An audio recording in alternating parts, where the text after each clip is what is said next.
This is Metabolic Mastery, a KORR Medical Technologies podcast dedicated to advancing knowledge and practice in metabolic testing. Welcome to Metabolic Mastery, brought to you by KORR Medical Technologies. I'm Dr. Marc Humbert. This is my co-host, Dr. Cameron Garber. And today we've got a special guest on, Mike Blout. He is our resident military expert. So let's have you introduce yourself, Mike, and give us an overview of who you are, what you do, why you're here. Hey team, thanks for having me on. So Mike Blout, most people just call me BT. I'm a retired U.S. Air Force combat controller. That's on the special operations side. So it falls underneath the SOCOM umbrella, specifically within the Air Force under AFSOC, Air Force Special Operations Command. And as a combat controller, we did a number of things integrating with other partner forces. But specifically today, I'm here to talk about kind of my expertise with the military physical fitness programs. One of my last assignments before I retired was the superintendent of the Special Warfare Preparatory Course, which is now called the Special Warfare Assessment and Selection Course out in San Antonio, Texas, where we were really starting to do deep dives on the holistic physical fitness, or what I like to call total operator readiness. And we were encompassing a lot of different objective data points that we're getting after what does the ideal operator look like, and how do we maintain that capability for as long a period as possible while ensuring higher quality of life at the back end of their career. So really excited to be here today, really excited for the conversation, and really excited to see the direction the DoD is moving towards. Thank you for having me. Absolutely. So there's been some chatter recently about fitness standards in the military, what those look like currently, what those should look like. So will you kind of peel back the curtain a little bit and tell us more about those fitness standards? Like, what do they look like over the past couple of decades? How have they evolved? What are we looking at for the future? If you look back to 70s, 80s, 90s military standards, it was very meat and potatoes. It was push-ups, it was sit-ups, it was a run, potentially a swim, if you were in the Navy or potentially the Marine Corps. But it was very meat and potatoes. It was you either can or cannot do this number of an exercise. But I think it left a lot to the imagination, and it left a lot on the table as far as maximizing potential, not only in recruiting, but retention, and like I said, keeping our sled dogs or our operators or our service members moving at a high level of capacity for a long enough period of time. So back in the day, very much so, you had a PT test, you either passed it or you failed. There was no gray area, there was no room for interpretation, and I think it was somewhat two-dimensional. As we've moved into the modern era, it's become a lot more metric based. So that's opened the door for things like VO2 max capabilities. That's opened the door for, what does our sleep look like? It's opened the door for PT tests that are more tailored to individual AFSCs, MOSs, rates, depending on the branch you're in, and then taking those individual objective metrics, piecing them together for that total readiness score. In truth, man, our leadership, and this was the case when I was in a leadership position towards the end of my career, a lot of what we were making decisions off of was, minimal data points. And we are in a time and a place where we have the capabilities to get a much deeper look into our formations. And it goes so much beyond just the actual physical fitness standards of our individuals. When you think about the possibility, the potential to data archive, from cradle being basic military training all the way to grave being when individuals exit the military, that data repository of, this is what a successful individual for this specific job looks like, and how much more tailored our approach could be towards recruiting personnel, and not only recruiting them, but maintaining them at maximum efficiency, having a more tailored approach to the individual. And while the military is never going to be holistically about the individual, that's just not the way it's built. It's built around the mindset of we build everybody to a standard. I do think there's some applicability for having a more tailored approach to physical fitness for the individual job sets. That to me makes sense. Now the individual as, one of us, me, you, Tom, and Sue, that makes a little less sense. There's too many variables there, but what we absolutely can do is I can say this particular job, based off of historical data, requires this left and right limit, and anything that falls in between that left and right limit is going to be a highly successful individual that has this percentage chance to give us high level of workload, not only physical workload, and I'm sure we'll get into it, but the physicality directly ties into cognitive capacity. So we're talking complex problem solving, we're talking the ability to think outside the box, to be a three-dimensional, four-dimensional thinker. All of that correlates to the topic of physical fitness. Well, and one of the things that I think is important too is not only does getting all of these metrics help us to be able to measure where someone's at and tailor that, but also the way that they train so that we can keep these human assets, which are the most expensive assets you can keep and maintain, are human assets. And you've got all of these people that if we can keep them healthier throughout by training the right way, that not only helps them with combat readiness, but also longevity of their career, we can take those investments that we're making in people and help them stay in the game longer and be able to perform at their best for a longer period of time so that we get more production. And in a way, it really reduces cost, it reduces injury and downtime and all of those things by making sure they're training the right way for their role, but also the way that avoids the most injury and the most setbacks in training. So it optimizes and reduces problems in that training over time. Absolutely, I would agree with that, man. And I would also say that the military is such a broad catchment area, such a broad space, that you have the ability, and this happens all too often within the military system, you have aggressive stovepiping. So what works for the environment where I came from, which was a soft background, is extraordinarily different than what would work for a security forces background within the Air Force or a maintainer background within the Air Force. We have different assets available to us. We have different tools. We have a different mission set. So when you hear standards within the military, what standards are always going to be tied to are the mission. So you tie standards to mission.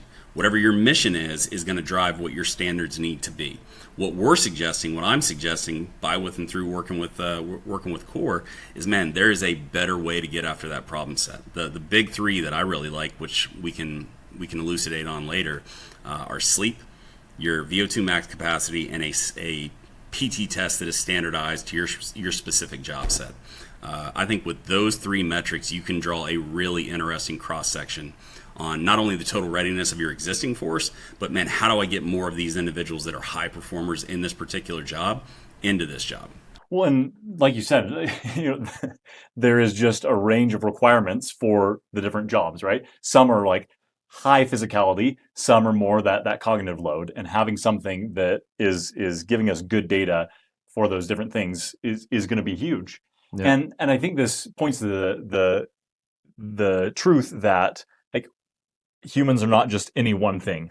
Like all of our systems work together and those things interact. So I love that you brought those up, right? Sleep and VO2 max and having those individualized tests so it can suss out like what do you actually need and can you meet that left or rightmost limit. That ends up being really important. So with that, let's dive a little bit into VO2. And how do you think VO2 compares to some of the current metrics that are being used as standards in the military? No, absolutely. So when you look at that, we'll just call it the legacy PT test mindset of push-ups, pull-ups, sit-ups, a run of some form or fashion, potentially a ruck march, potentially a swim. I think what that left on the table was that measured how you were on a given day versus what the totality of you as an individual was over the course of, man, where I'm at in my life right now and where I'm going to be going off those objective metrics moving into the future. The way I like to compare and contrast the legacy way of doing business within the DoD versus the way that we're suggesting here within KORR is I think the legacy process was good to be an immediate metric, but it was hard to forecast and divine what my formation was going to be moving down the road. When you throw in these objective metrics, when you throw in the total readiness that I've referenced before, what you're looking at is a deep dive into your formation to see if there's any systemic problems that you can address. As a leader, I want that level of information. I want to have as much information as I can so I can make informed decisions. Also, you're answering up to somebody. I don't want to just give them a vibe check on the formation. I want to be able to give them, hey sir, hey ma'am, this is legitimately where our organization is. This is our pros, these are our cons, and this is what we're going to do to fix those problem sets. The more objective data you have, the better you are able to do that. So when I say on a day would be the legacy system, I look at VO2 max as being looking under the hood. I'm actually looking at where your total capacity is. So I'm saying they have this much horsepower within their engine, and I know I can get them to this point with this tailored approach to physical fitness, be that with sleep, be that with nutrition, be that with their physicality, a number of variables that can come into play, but I can drive plans off of VO2 max. It was one of the key things I utilized when I was filling that role in San Antonio. It was one of the key metrics we referenced when we would talk up to leadership on the status of our formation. The idea of that course was to prepare these guys coming out of basic training. We were the first course they saw. It was 8 weeks long. And the mindset is physiological change takes 8 weeks.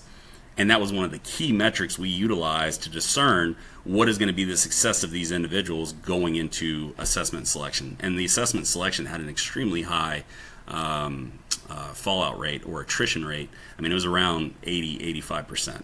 For our pipelines. That's combat controllers, pararescuemen, special reconnaissance, and tactical air control party. So when you have, the more data points you have to paint that picture for leadership, the easier it is to justify this is what's happening and this is why it's happening, and these are the things that we can do to either improve or maybe taper back on certain events or certain vols. Yeah, it really is such a good metric to be able to measure people, because it's a hard one to fake. You know, you watch the standard PT test of 10, 15, 20 years ago, and, you know, if somebody can run that 1.5 miles or 2 miles or whatever in the just under the time, they may be passing it by the last possible second. And they did that off of grit and determination and not off of actual fitness or readiness, right? And do you want that guy by your side when bullets are flying versus the guy that is well within that range, that really is fit enough to do the thing? You know, that is the thing that really sets that apart as a measurement, is it tells you, are they really fit enough? Have they been training in a way that will be sustainable for their fitness, things like that, so that you really know if this person is ready or not, or if they just barely squeaked by and barely passed that standard because of a loose thumb on the on the stopwatch and, you know, trying to help a guy out. It eliminates that and creates more objectivity of, hey, they're either ready or they're not. Absolutely. I should have said up front, I'll go ahead and throw it in now. These opinions are mine and mine alone. I do not speak for the Department of Defense, for the U.S. Air Force, for Air Force Special Operations. So these are just my opinions for my experience within my time serving, which was the absolute honor of my life. I've always known that I would serve pretty much my whole life, man. I've always had that mindset, and it's just a real privilege to continue to do it on this side of it. One of the most interesting things I think about HPO, human performance optimization, in this day and age, and this is kind of a ringer, but one of the most interesting things is, in the day and age we live in, where artificial intelligence, machine learning is so prevalent, man, I go to a lot of trade shows, and it's the number one thing that you see is autonomous capabilities, which, don't get me wrong, man, I'm like a kid in a candy store with that stuff. It's really cool to see what they're coming out with capability-wise. At the same time, I want human beings to stay in the kill chain. I want human beings to remain relevant and viable for being in the kill chain when it comes to decision-making processes. And the way we do that is by having a force that is worthy of being in the kill chain, that is not a limitation. They're still adding value to that process. And I think we do that through physicality, through cognitive capabilities. And I think what we're offering is a massive piece of how we get after that problem set. It is a foundational piece of, man, what total fitness looks like, total readiness looks like. With that, let's talk a little bit about why VO2 max is so important in physicality, in being able to handle a cognitive load. So Cameron, run us through some of the science of that. Like, why is this such a good integrated measure of that physicality, of our body's systems working efficiently, of our brain being able to kind of process things? Yeah, well, so VO2 max is a really good measure of just your overall fitness. And what that entails then is that cardiovascularly, so cardio meaning your heart has to be functioning properly enough to move enough blood to get it to the muscles where we need it to be able to sustain activity. Vascular Blood vessels have to be working, delivering stuff to the muscle. When we talk about pulmonary function, it's a great measure of, can we deliver enough oxygen and get rid of enough carbon dioxide to keep that warfighter operating optimally. So VO2 max, really, when we take that as a measure of overall fitness, it really does hit a lot of different body systems. But then from a brain function standpoint, when we are working at our maximal capacity, there's only so many resources that can go around. And so our brain function diminishes as we get toward exhaustion more. And so we're not able to think and perform quite as highly when we're closer to our max exhaustion. So if we know where somebody maxes out and then where kind of their optimal range of function is, what's their sustainable range of function, from a warfighter standpoint, we really can dial in, this is where we need them to operate at and where we need their fitness to be. If their fitness is here, but their operating intensities need to be here, we know how much fitness they need to achieve to get to where they need to be proficient in their task, in their specific task. And so VO2 max really is a great measure for being able to help people not only know if their fitness is where it needs to be, but also then saying, okay, here's the gap and here's what I need to do to get there so that I can perform proficiently in that realm within my whatever, that assignment is. Absolutely. So, Mike, will you dive in a little bit more? I think we all understand that, cognitive ability is important, that decision making is important, but will you talk about why that is so crucial, especially in this population? No, absolutely. So the really interesting thing when we start to talk about the cognitive piece, and this is actually one of the things that I get asked the most often, is how do we tie VO2 max capacity to the cognitive capacity, and why is that important? And what I always tell people is, listen, man, we've had this mindset forever, and you've heard it if you watch podcasts or the news. What do I care if and I'll just throw out a couple career fields. What do I care if my intel personnel have a six-pack and can run a 6-minute mile? What does that matter? What do I care if my airborne linguists have the same capacity, et cetera, et cetera? They don't need to have the same capacity as your people within the special operations community. And while I agree, I don't think everybody needs to operate to that highest level of physical capacity. What I absolutely do know is the more physically fit you are, the better your sleep schedule is, what you're fueling your body with. All of that feeds the system, and the system includes the brain. So I won't go near the level of expertise that you guys will on explaining that, but just within the military complex, man, your ability to multitask, your ability to problem solve, your ability to do complex problem solving when you are deteriorated, how quickly you deteriorate. So you don't want to be a hero on the first mile and then you fall off after day one. What happens if you're on a 5-day mission, man? I need to be able to operate at a high level, the highest possible level, for as long as humanly possible, because being tired when you're out there and it's just you and 12 other guys, you don't have the ability to hit the timeout button and say we're done. It's the most authentic feedback loop you can be in is being in a combat MOS within the military, where it's literally just you and the personnel that you have. It's whatever you carried in there is what you have to solve those problems with, and your mind. And honestly, I always valued people's mental capacity over physical capacity when it came to operating within the spaces that I operated within. Now, that's not to say we discounted physicality, because there had to be a high level of physicality. But man, I would take the quote-unquote smart ranger over the strong ranger, because that smart ranger has a high level of physicality, but they're also able to do those complex problem-solving situations when they're tired.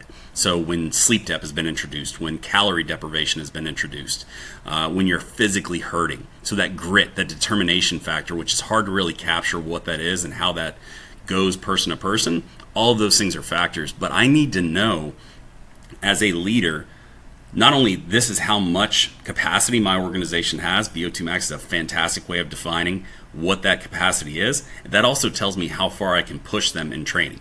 The mindset has always been, the more you sweat and or bleed in peacetime, the less you will do it, specifically bleed, the less you'll bleed in war. So in short, man, the need for high levels of cognitive capacity across, I would say, almost every spectrum of the DoD is extremely high. And that directly correlates to your physicality as an organization. And I think that goes into an even deeper conversation of culturally, what is the culture of your particular job? Is there a culture of fitness? Is there a culture of caring about what you look like? Or is it, we're just going to play video games all night and smash Mountain Dew Code Red, and drink Monsters and eat taquitos?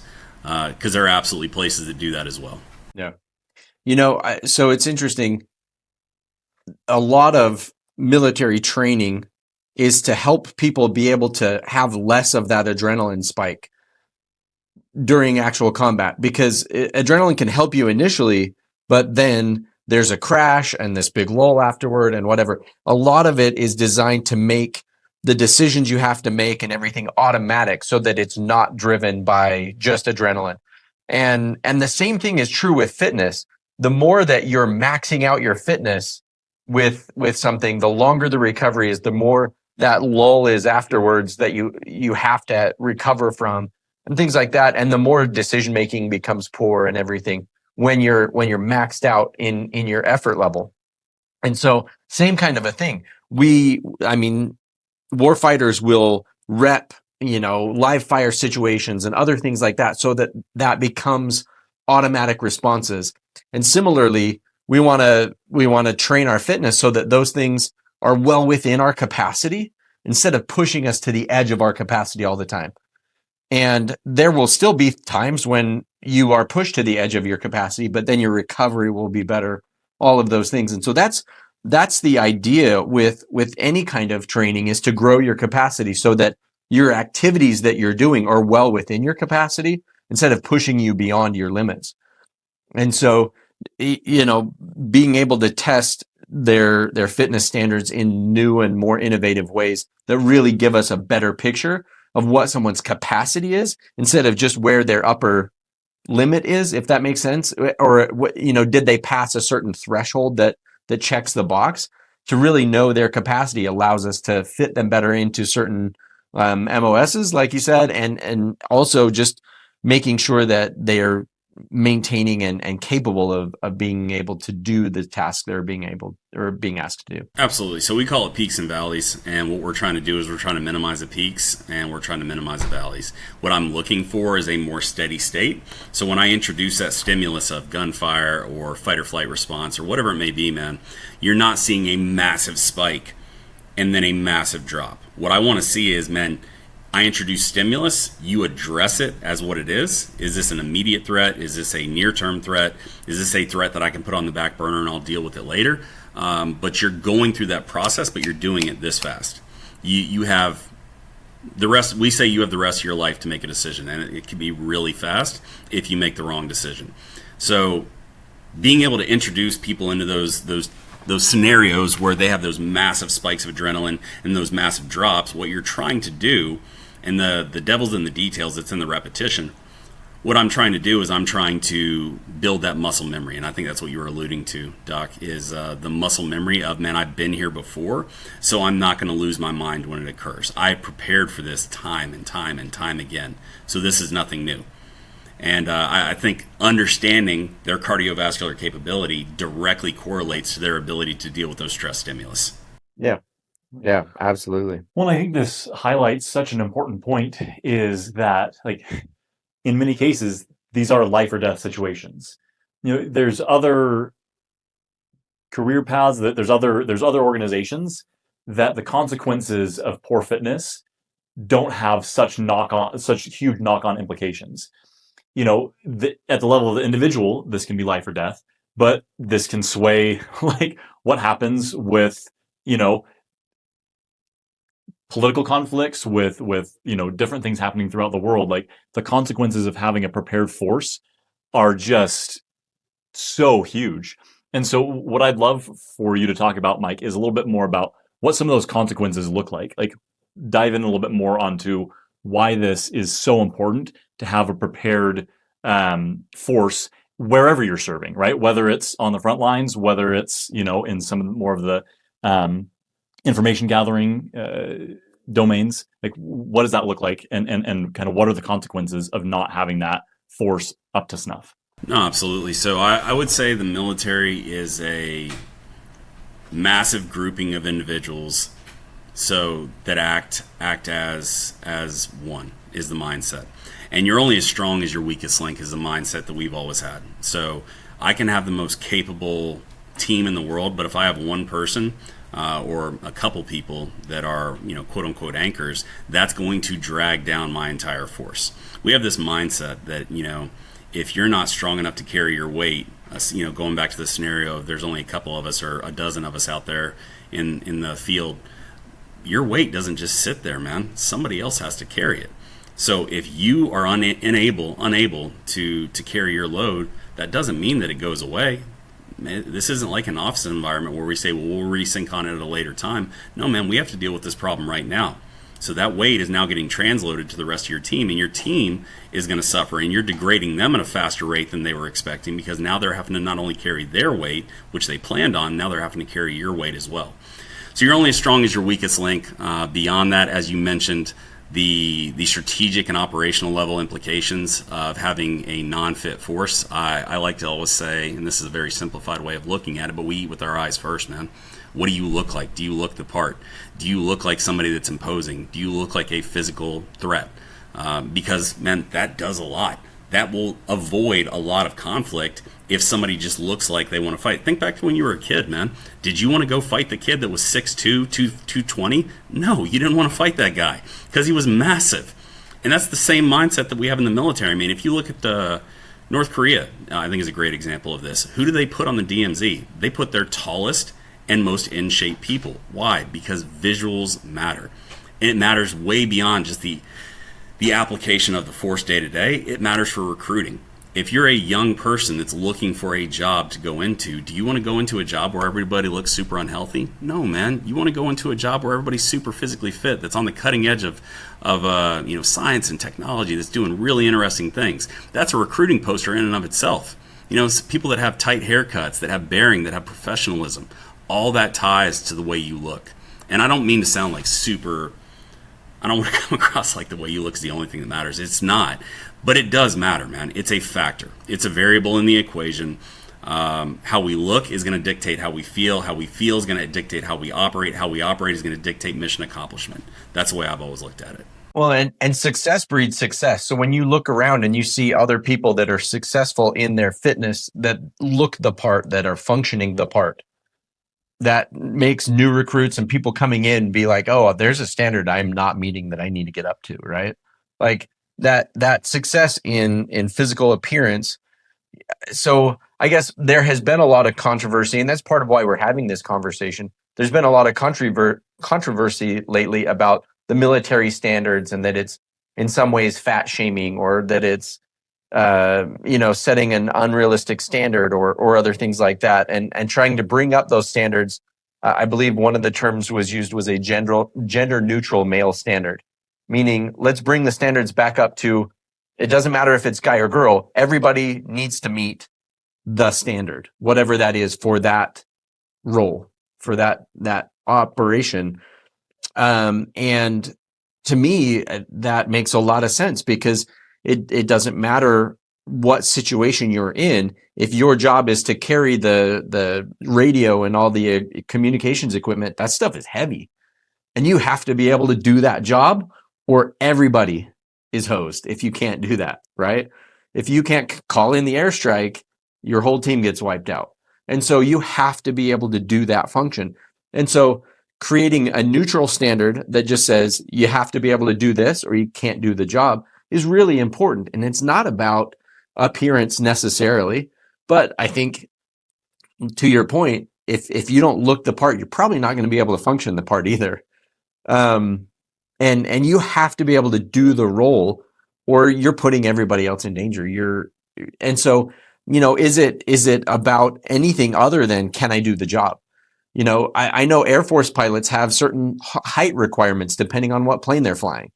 I know in the Navy, if you're going to be on certain ships, like there's height and other requirements, because you have to be, short enough to fit on the boat, and go through the different areas. And so there's certain things like that those are just hard requirements, just because you have to be able to do the job. And same thing here with our physical fitness. You have to be able to do the job or everybody suffers.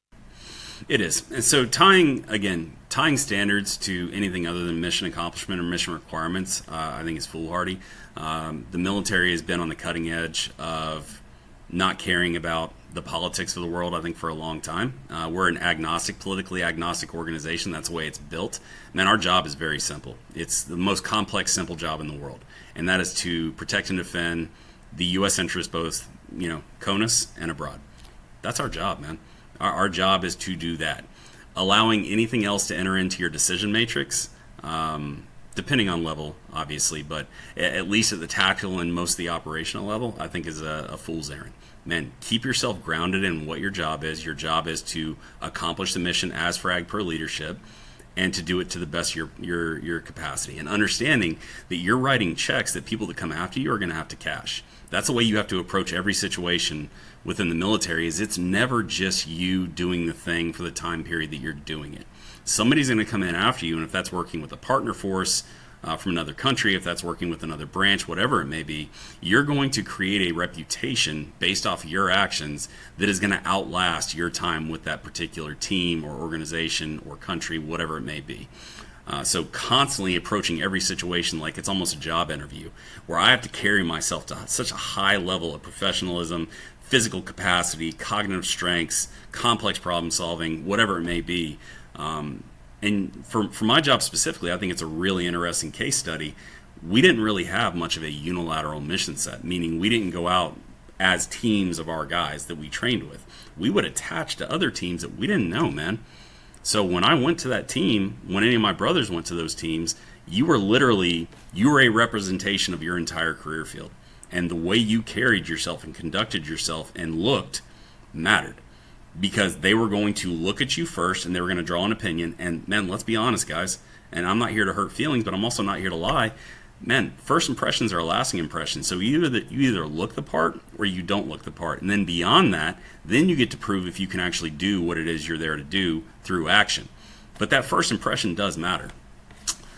So I guess in short, man, the standards are always going to be tied to mission accomplishment. Mission accomplishment is set by civilian leadership and the senior leadership of the military, and then that intent matriculates down through the ranks, and then when it gets to your organization, the mission is what the mission is, and you can either accomplish it or you cannot. But I tell you, the worst feeling in the world is having a mission drop and not feeling like your team is prepared to meet the moment.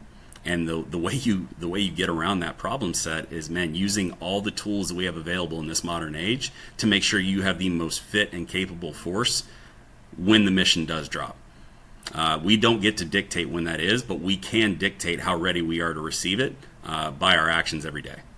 So I love it. Yeah, no, absolutely. So, what you talked about is at the end of the day, it's do these allow you to accomplish the mission?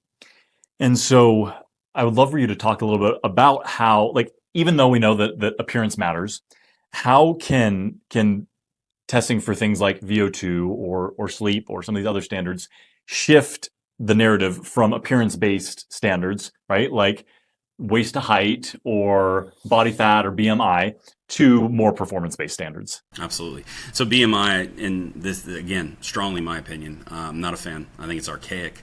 I think it's a bad way to look at it. I have a friend, I won't name him, but he was about 5'9" tall by about 5'9" wide, but just muscular. And he was the embodiment of like what an English bulldog would look like if it was given human form. The dude had like 5% body fat. He was an absolute machine. But based off of height and weight requirements or height and weight standards, he was technically obese, which was ridiculous. They ended up having to do this guy's neck was, bigger around than most people's quads. It was insane how large this human was. But just going simply off that metric, he had to go through a whole nother list of tests. There was a bike test that we had to do when I first joined the military, and in essence, it was kind of like a poor man's VO2. But the idea was you were trying to hit targeted heart rates.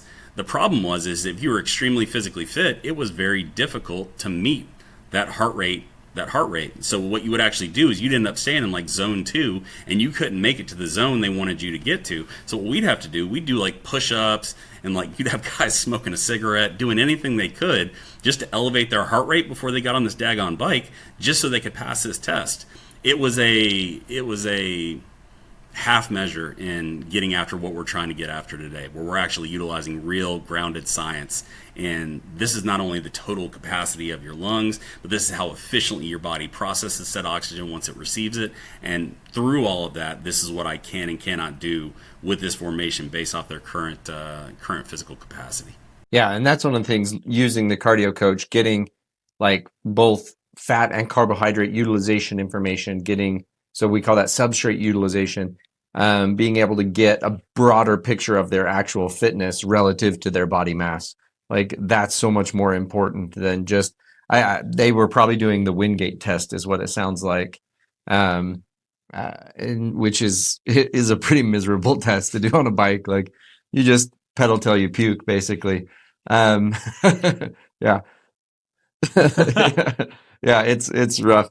And so, yeah, being able to take a more precise look at it, I think is very, very helpful. And that's one of the things, using that cardio coach device, you're going to get much more accurate information. So as you've been presenting that, I know like a lot of what you've been doing with us here at KORR is presenting the power of what that information can do. As you've been presenting that to, the powers that be, the top brass and whatnot, what has been their kind of reception to that idea of getting more precise information? Massively receptive to it. Like with anything, the process of changing things within the Department of Defense is slow. It's a slow process. If it was a ship, it would be a really, really big ship that turns really, really slowly. That being said, there is significant desire for those type of capabilities. I think this is an interesting topic and time to introduce the different stovepipes. So within the special operations community, you have significant resources. So you're looked at not as necessarily a person, you're a weapon system. So a weapon system requires maintenance. That maintenance package can be delivered by, with, and through various programs they run in the military, POTF, H2F, things of that nature.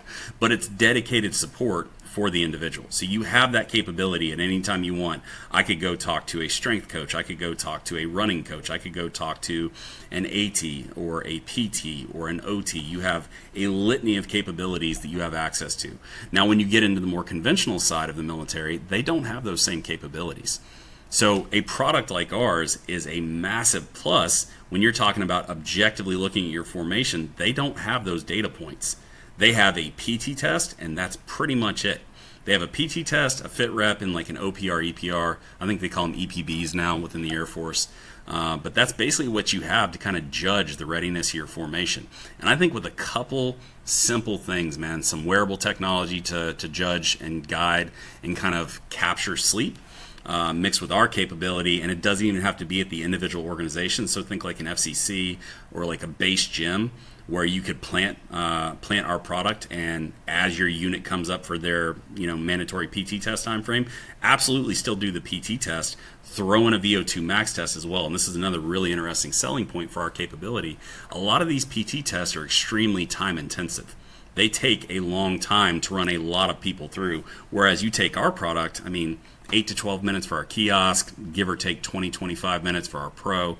That's really nice when you stack that up against how much of a time investment I'm doing for especially some of our long form tests like OFTs, ACTs, or AFTs rather. Those are 2.5, 3, 4 hour long tests. So if I could accomplish, in essence, the spirit of what I'm accomplishing with those tests with a 12-minute test, man, I'll take 12 minutes for $200, Alex. Thank you very much. Yeah, well, and that you brought up the kiosk. I love the kiosk for this idea too. Yeah, you put this in just a base gym, and people can come and test and retest themselves throughout the year so that they can make sure they're maintaining that standard. Once a year, in 1 year, a lot can fall off, and we see this quite a bit, in military, but also police, firemen, other branches of kind of public service will often see that same thing happen, where I can't tell you how many policemen or firefighters I have had come into my office like 2 months before, and they're like, I'm not going to pass. I gained 40 pounds this year. Help me out, doc. And it's like, I'm not a miracle worker. And so being able to use the kiosk to test yourself throughout the year and be able to maintain that level of fitness and maintain that level of combat readiness for people, not in special forces, even people that are just average warfighters. No matter what your role is, maintaining that level of fitness is really important. And to be able to self-test is awesome. And it just takes 10 to 12 minutes and you can do it on your own. It just takes a couple of minutes before or after your workout. Awesome to be able to really just dial that in and do so very inexpensively, so it's cost effective and simple. And then people can kind of have that accountability for maintaining their own fitness. Well, that's another interesting thought or kind of idea that I've prosed is, listen, man, why don't you gamify something like this? Have a leaderboard within your organization of what people's capabilities are. Man, as individuals, guy, girl, doesn't really matter. We want lines to be drawn in the sand and say, you can't cross it. Man, we're inherently going to say, yes, I can cross it. Watch me. And that's how you start to develop culture. That's how you start to make fitness fun again. That's how you start to get people to get buy-in without forcing it on them. And you're actually giving it up as this is a choice. Where do you want to stack in this? And you can incentivize on the high end. Hey, man, if you finish in the top 10%, these are some bennies that you could possibly get, maybe a 3-day pass. I don't know, whatever it could be. And I'm not necessarily saying that the bottom end would be punitive action, but what it would be is it would be telling. And nobody wants to be at the bottom of any list, man. I think as individuals, as human beings, we want to be as good as we possibly can be. We just need sometimes the stimulus, the kick in the pants to say, man, not only can you do this, but you should do this. This is what your peer group is doing. We want to be on level or above what our peer group is doing. Yeah. Well, and it probably would then help identify those people that are ready to move into different roles and positions. If you've got somebody consistently at the top of the list and things, it's like, hey, they may be ready for new challenges, new opportunities. Absolutely.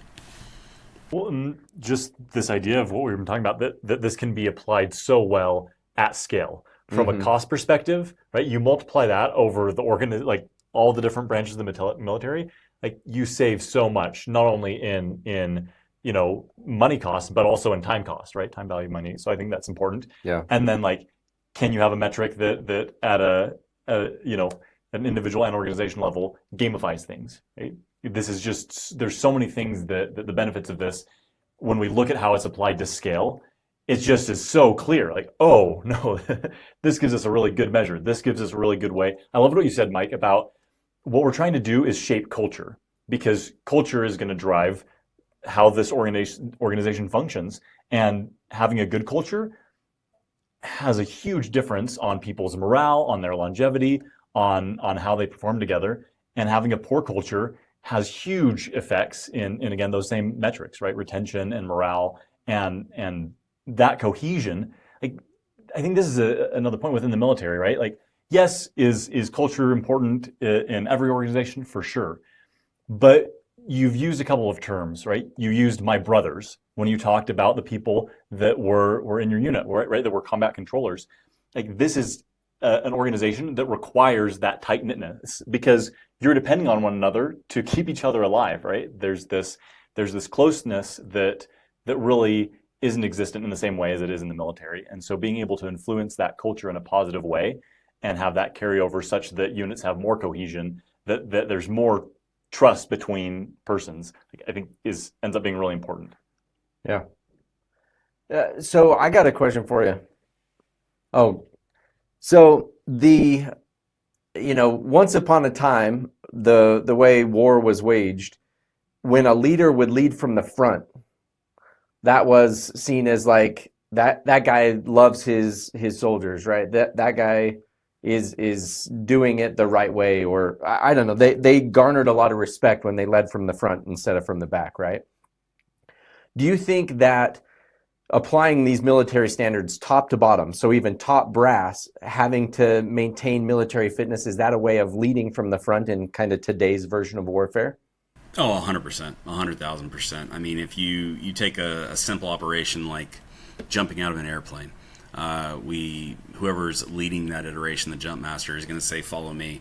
And literally you're going out first, and then the rest of your stick is following you out the door. Leading from the front absolutely is an imperative within the DoD. And we're very much so a warrior culture. And if you're going to tell me I have to do a thing, but you don't look the part, you don't act the part, you don't live the part, then it rings kind of hollow. You need to be speaking from a point of real and positional authority when you're dictating. So just because you're sitting in a position of authority does not mean you actually have real authority. And part of having real authority is not being a hypocrite. So if you're going to say, hey man, we're an organization that values physical fitness, then man, you better be in shape. If you look like Joey Bag of Donuts, then it's not going to go very well for you, man. We're going to be like, hey man, you're talking all this trash, but I never see you at PT. You have a waiver for the PT test. Whenever we're going out to do something hard, you always have an appointment of some form or fashion. That's not the way leaders lead, man. Leaders lead by getting out there. And I'll tell you, the instructors I had that when they would tell us to do a thing, they did it with us. When the leaders I've had that when they tell us to do a thing, they're doing it with us. Those are the leaders that you truly respect. You respect them because they're living by their convictions. They're living the thing that they're telling you to do. So yes, 100,000% leaders lead from the front in all facets. So if you're going to be pressing a culture of that, then you have to be living that culture yourself. Yeah, I know, because that's something that people will point to. You walk around the halls of the Pentagon or whatever, and not everybody would meet the fitness standard. And and I think that really would be a great way to lead from the front, in a way, to push that agenda forward and really raise the entire level of fitness in the military by setting that example all the way to the top. Yeah, 100%, man. And I think I think that's the direction it's moving with the current administration. I've mentioned the military is a politically agnostic organization. So for us, passing administrations yes, it matters because they're going to be the ones dictating what it is, that 4 years is going to look like. But at the end of the day, man, our mission very much so stays the same. What we're anchored to, we protect this country, both here and abroad, our interest. Not only the country, as the geographical area, but the personnel within. That is our job. So I would say, as a tribe, the military is mostly indifferent to what's going on at the political realm when it comes to in-house, policing our own. Yes, man. Having leaders at the highest level mirror the standards they're pressing, which I would say 90+% do. Is there going to be one-offs where that's not necessarily the case? Sure. But I will just speak for myself personally. The leaders that I've interacted with, all the way up to 4-star level, have been phenomenal. Both physically, mentally, just phenomenal leaders, and it was a privilege to work by, with, and through them. So, I guess what I'd love to hear from you is, like, let's say that you have a decision maker right in front of you. What are kind of the main points that you would tell them about, like, why should we change these fitness standards? How is this going to benefit you? You have 1 minute to get someone's ear. What are you telling them about why this matters? No, pretty simply put, I'm going to compare and contrast, and the way I like to do it is I like to do it based off time, affordability, and scalability. So how much time does it take to do what you're currently doing? How affordable is what you're currently doing, and what's the scalability? So affordability, people can look at that as a difficult thing to judge because the military is not an organization that makes money, we spend money. But I think how we're utilizing those resources is extremely important. And the way you utilize those resources to the best effect is by having healthy troops. Healthy troops that are able to do their job, that aren't going to be on med waiver, and also the downstream effect of that, and I think it's worth pulling the string on it, when you have unhealthy troops within your organization and they're not able to fulfill their role, just like we were talking about with that field scenario where we now have to carry your weight, is say a deployment's coming up and you can't go because of medical reason, fill in the blank, man, that means somebody else who's already been deployed is going to have to take your spot instead. So you're taking your higher caliber troops and you're burning them out at a quicker rate because your lower caliber troops aren't fulfilling their mission requirements as fragged. So it's not just combat MOSs, man. It's non-combat MOSs or AFSCs or rates, whatever branch you're in. That is to say your job. Man, whatever your job is, you need to be working at your job at the highest level possible. So yeah, that's the way I do it, man. I tell them, hey man, how long does it currently take you to do what you're doing? Which our product is always a much quicker flash to bang with getting results. How affordable is it, i.e. how much money are you spending? When I say money, what's your downtime for your troops, and what's your scalability? So implementing this product that I'm pushing versus implementing what you're currently doing, what is the manpower requirements to do so? And then if I really wanted to trail off and we get interested, that's where I start talking total readiness fitness, total readiness scores. And it's not just this capability, even though I'm a big proponent of VO2 max, obviously.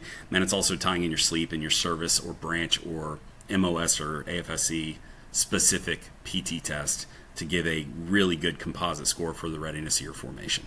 So one more thing that I want to look at real quick is, we've talked about while individuals are within the military, but at some point they're leaving the military, right?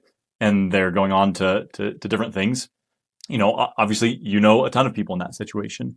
And so what does creating new standards, higher standards and more effective standards, what does that look like for people once they leave the military? So we're talking quality of life on the back end. I won't burn the next hour going through all the ways I've been injured in my career, and I am nothing special. Everybody I could tell you about have very similar injuries. But I mean, just to say a couple of them: multiple head injuries, multiple surgeries, shoulders, knees, back, neck. Concussions for us is kind of an afterthought now. How those are cataloged or logged can vary depending on the situation and depending on the severity. But man, we're pretty beat up at the end of our career. And obviously, the more physically fit you are, the more capable you are in that time period, the less likely you are for the severity or the injury to be more severe, if that makes sense. So a stronger, more physically fit, more capable individual who's more cognitively sound, who's potentially going to avoid a problem before it occurs because their cognition is firing on all cylinders and they're not tired and feeling sorry for themselves. What you're looking for is you're looking to extend the tread on the tire, if you will, while they're in the military. But what we're really looking at, not really, but what we're also looking at, I would say is equally as important, because this is also a recruiting tool, is what does the quality of life look like for these people on the back end, man? What you don't want to see is a bunch of retired military personnel that look like they're 80 when they're 45. And unfortunately, we do have a lot of people that fall into that category, and it's because they did come into the military with a high level of physical fitness, and they allowed during that time period for their physical fitness to drop off, which means the injuries they got were more severe, which means they didn't take their ortho, their PT as seriously when they were doing it. And, instead of going out and doing whatever the prescribed PT was, they didn't do that. They sat on their bottom and they watched TV and they played video games and cell phones, I swear. That's a whole nother topic that we could have. Which they're fun, man. They're fun little distractions, but they shouldn't be 80% of your time. So if you're doing a pie chart of your time, that should fall into a relatively small portion of it. But it matters, man. It absolutely matters. It matters because it's to a certain degree, I don't want to say a burden necessarily because that sounds bad, but it is a factor that applies to every American. Because VA benefits. So how injured you are is going to correlate to you potentially receiving a certain amount of dollars post-military based off of how injured you were during your time frame in the military. It matters because, man, you want to continue to present that strong professional demeanor on this side of it because you're a walking billboard as a retired military member. Everybody you interact with, when you tell them you were in the military, is going to look at you, is going to talk to you. The way you look, the stories you tell, the way you interact with them is going to potentially influence them to be a military member themselves. I mean, when you look at, and I won't quote this as a fact, but I've heard that better than 70% of the military comes from legacy, meaning our children or people that are in our immediate sphere of influence are the people that man and continue to man the military. It's almost a family job if you want to think of it like that. So yeah, man, I absolutely think your capability to continue to put forward that strong, physically capable, confident, professional demeanor is a massive importance. And those foundational blocks, so if you want to think of the military as like, growing up, when you come out of BMT, those are your formation years, man. So whatever culture you drop into, if you drop into a culture like I did that really prioritized physical fitness, man, it wasn't an if you were going to go PT, we're going to PT. And it wasn't, guys, I didn't even know what the minimum standards were on our PT test. I didn't know what they were because the minimums were the maximums. That was the expectation, but that was the culture we lived in. We didn't live in a culture where I want to do the bare minimum. In fact, you weren't allowed to do the bare minimum. So therefore they were irrelevant. Whatever the minimum standards were did not matter. The maximum is all that mattered. I don't want to go. I'm getting a little preachy here, but it's a good question. But I just love this idea.